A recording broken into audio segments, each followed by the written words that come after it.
Today, we're taking these inexpensive light batons to the next level by turning them into LED spinners. Interested? Here we go. I saw these LED bats at a football game the other day, and I thought, there's a lot of potential in these things. And they cost somewhere between $1 and $2. So with a little modification, you get these guys. You beat the heck out of them and they're still good. Now I don't have them on. I'll show those in a darker room. So let's get a top-down shot of what's going on here so you can get a close look into all the details of making this relatively simple build. I'm going to show you a couple options on these spinners. They're real easy to make, relatively safe. I actually put these sleeves on both ends to protect the spinners. You can see that here's the electronics. And if you drop it or beat on it too much, you're going to knock those electronics out. Here's the LED inside, LED string, and it's a little floppy. So I'm just taking two 1 1/4 inch Schedule 20, it's the thinner stuff, or 2 inches long. You'll need the batons, a toggle, some sort of 95-pound paracord, some gel super glue, and I'm using these No. 3 barrel swivels. You can get those in any big box store for about $1. Originally I had a 7-inch piece of paracord for this piece right here, and then a 16-inch piece of paracord for the lanyard. Then I went to 17 inches, and I added this little piece of tubing in here. It's 1/2 inch outer diameter, 3/8 inch inner diameter, just as a different way of holding on to the lanyard. I'll show that later. So let me get into how I cut these. So here you can see the Schedule 20, and I marked it off in 2-inch increments. So both ends, this end and this end, are 2 inches. Go out here, a mark from here to there, get exactly 2 inches, make a couple hash marks, and then I use this blue painting tape, line it up like this, right on this side of the lines, because that's where you're going to cut. And the great thing about this is it helps you make a straight cut. Then taking a hacksaw, I do a series of cuts along the tubing. I would never hold it in my hand and cut it like this. You got to put it down, hold on to it, or clamp it off. And then after that, you'll come up with something like this. You take the tape off, then taking a regular sanding sponge, just smooth down the edges. And then I use this tool to just clean up and give it a nice little bevel on the inside. Take all the little stray cuts off. Every time I build one of these things, I add a couple extra features. So I'm decided to do holes on both ends. Originally, on the first one, I just did the holes on this end for the lanyard. But I've got a secret coming up in a future video where I'm going to incorporate this hole. So stay tuned for that. Now, how you make the holes? Well, there's a couple things you need to do. First of all, you need to figure out what the best straightest end is. Even though you've sanded it, you might have a little bit of a end that's just not perfect, and that's the side that's going to go in on the foam, because you want the perfect edge on these outsides. And if you feel for some reason that the sanding sponge isn't doing it for you, just get a file and just run smoothly over the edges, and you'll get relatively straight. Doesn't have to be perfect, but you know, get it somewhere around good. So now what we're going to do is we're going to come in 1 inch, and the best way to do that is I just have a wooden dowel, and I'm just sliding that sleeve up until the dowel all the way around hits that line. Take a pencil, and then you're just going to scribe around the circle, so when you glue it, you have it all figured out where it needs to be.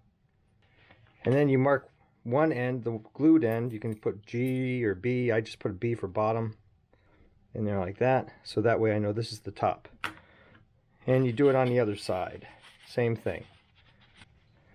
Just get it in place. It should be a snug fit. If for some reason it's not a snug fit, then you could either go with the thicker tubing, and that would really press it down. And if there's any doubt, you can just take these to a big box store and slide them on there. See the gap there? You can probably go with the Schedule 40 and be completely fine. All right, for comparisons purposes, I decided to cut some Schedule 40. That's Schedule 40. This is Schedule 20. So you can see the difference. This is twice as thick as this. I'm assuming it weighs twice as much too. So we got the scale out here. So 17 grams for the Schedule 20 2-inch, 1 1/4 inch. 32 grams.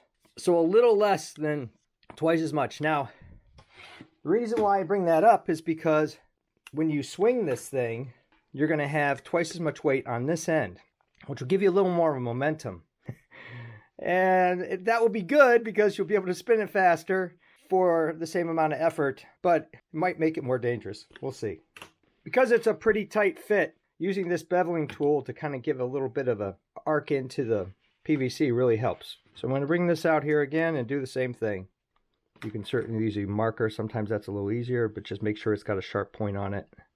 Now that's going to leave a ring on your little guy like this, but you don't care because you're going to be putting that right back in place. Now this is the plastic piece here. Doesn't have a lot of give to it, but it's under, so it should go in. You got to push it in a little bit. Be careful because it is electronics and they are sensitive because they're relatively cheap electronics. Yeah, see, there's a lot of good friction. You won't need much glue. I was concerned that with a little bit of spacing here that this may fall off. This is pretty strong. It's a couple days old. It's not going anywhere, but this is definitely not going anywhere. But still glue it. Next thing you're going to do is mark 2 lines that are at the edge of the pipe. You want 180 degrees off. And you can get pretty close. This is a 1 1/4 inch pipe, and that's about right. You can get close. Maybe I want to make an adjustment here. Using a square, if you got one, you can get really close to the edge here, and then you just come down 90 degrees. And you can see that I've marked my square with arrows on both sides to help me. What I do is I take that line and I'll migrate it over to here on both sides. This is one of those things where it's harder to film it than it is to do it. So just put a little mark there, twist your pencil, get it close. So I know right there is where I want to be, right here. Do that to both sides of both pipes, and then it's time to drill. If you don't have a center punch, you might want to get one, because I tell you what, they're only a couple bucks, and they really make a big difference when you're trying to give a little bit of an impression to line up your drill bit. And they're good on metal, wood, whatever. And just clamp it up like this, because you want to keep your hand away from the drill bit. And this is a 1/8 inch drill bit right here. Alright, so I'm in the little divot. And there's the hole. And just do that 4 times. After your holes are drilled, you want to cut some 95-pound paracord. I got this from Paracord Planet. They have dozens of different colors, so you can kind of really customize it. Paracord Planet is not a sponsor, but give me a call. I really like your products.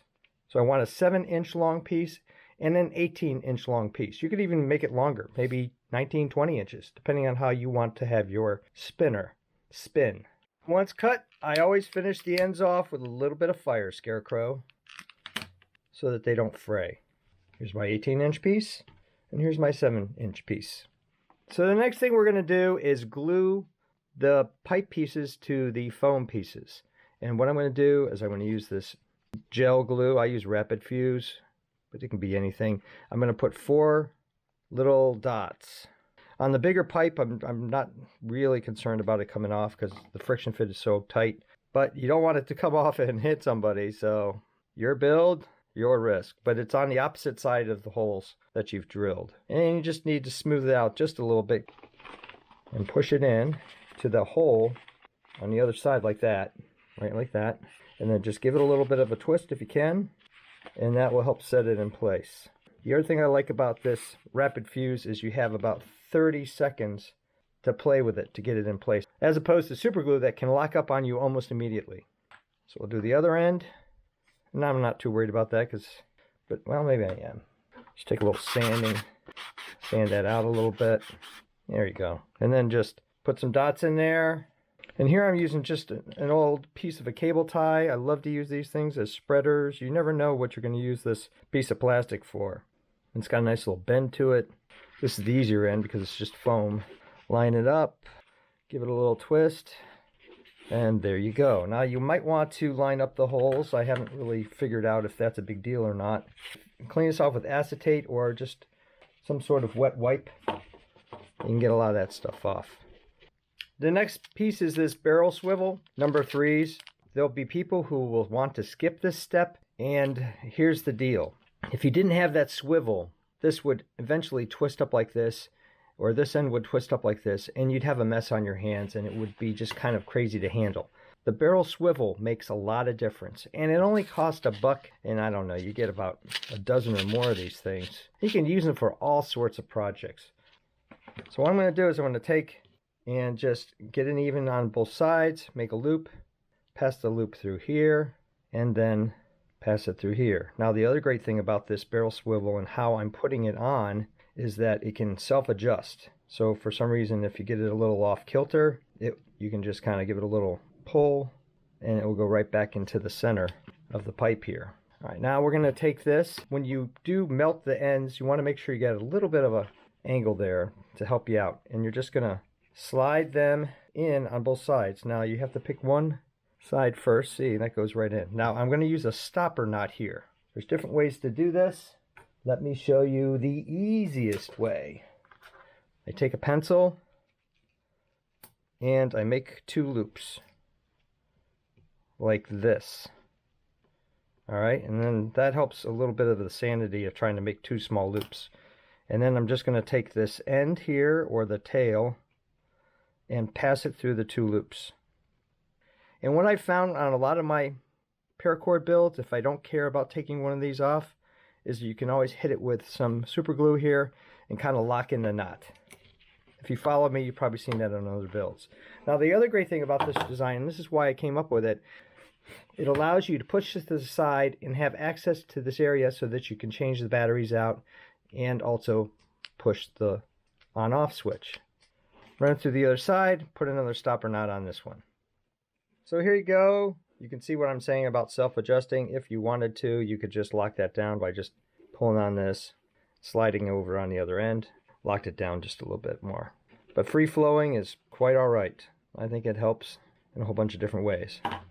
The last thing you're going to need is the 18-inch piece of paracord and a toggle. Now there's all sorts of different toggles in here. In fact, I got a whole bunch of them at a relatively cheap cost. I'll post them down below if you're interested. Because you can use different toggles for different situations. But of all of these, this toggle was the best. So what you do is the same thing you did on the other side. You take and push this through and then run it through like this, and make sure you have both even ends like that. And you have the same kind of deal, and you can lock that down. That's not a problem whatsoever. Put your toggle on. Now there's 2 ways of finishing these guys up.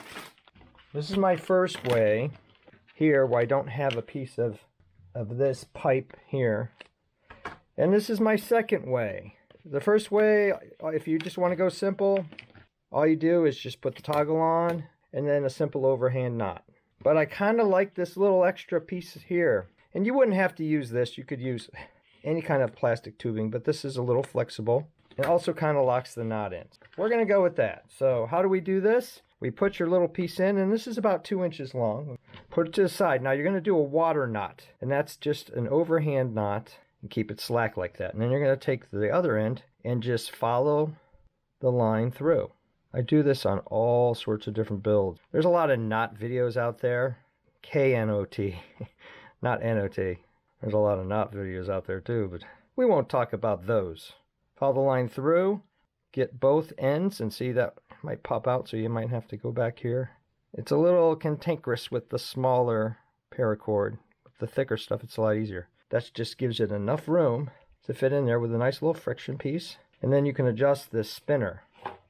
And so the reason why I came up with this is that you could probably, smaller hands, little tykes, they could hold on to it like this. And that way, if they let go of it, it wouldn't go flying across the room. So with this last design and 18 inches long, it kind of gives it a little safety factor there. But this heavier version versus the lighter version, you might want to think twice about giving this to a real little kid, because it is so much heavier, and it does have a little bit of heft on the end now, as opposed to this. Now the spinning thing really does help dissipate the energy on the end when when it hits something, but it also works well when you're spinning it like this. All right, now that I've spun these things around for a little bit, this works, but I kind of really like this version. And even with little tykes, it's not going to fall off. So you can spin it like this. Works really well, and it's very comfortable on your hands. So then you can use this distance here to decide how long or short you want to make the black circle in the middle. So now it's demonstration time. Here we go. Thumbs up and comments, always appreciated. Thanks for watching. If you're interested in designs of all kinds, making and breaking stuff, home repairs, I even do costumes, cosplay, and props. Check out my channel and please subscribe, because you never know what you're gonna see.